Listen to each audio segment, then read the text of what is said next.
قربانی سے بھاگنا ایک شیطان کی چال ہے۔ جب حضرت ابراہیم علیہ السلام اللہ کے حکم پر قربانی کے لیے تیار ہوئے تو شیطان کو بڑا فکر ہوا کہ کس صورت سے اس عمل کو دور رکھا جائے، تو فوراً ایک ہمدرد مہربان کی شکل میں حضرت حاجرہ علیہ السلام سے آ کر پوچھا کہ اسماعیل علیہ السلام کہاں ہیں؟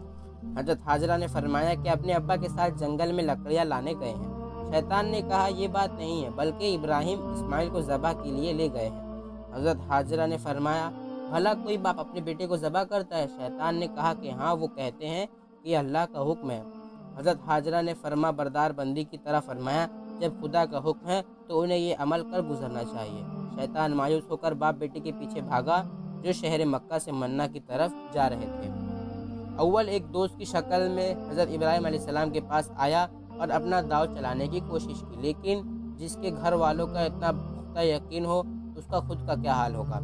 شیطان سے کچھ نہ بن پڑی تو جمرہ عقبہ کے قریب ایک بڑے جسم کی شکل میں راستہ روک کر کھڑا ہو گیا۔ ایک فرشتہ حضرت ابراہیم علیہ السلام کے ساتھ تھا۔ اس نے کہا کہ ابراہیم اس کو پتھر سے مارو۔ حضرت ابراہیم علیہ السلام نے فرشتے سے کہنے سے 7 کنکریاں شیطان کو ماری اور ہر کنکری پر اللہ اکبر پڑھا۔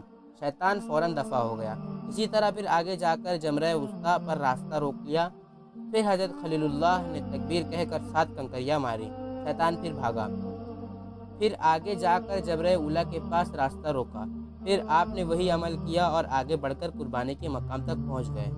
تو ہر ایمان والا سمجھ لے کہ شیطان خدا کے حکم میں طرح طرح کی تعویلیں کر کے عمل سے دور رکھنے کی چالیں چلتا ہے۔ جو شیطان کی چالوں میں آ گیا وہ پکا مسلمان نہیں۔ جو اس کے خطرناک چال سے اپنے آپ کو بچا کر حکم خدا کو پورا کرے وہی اصل مومن ہے۔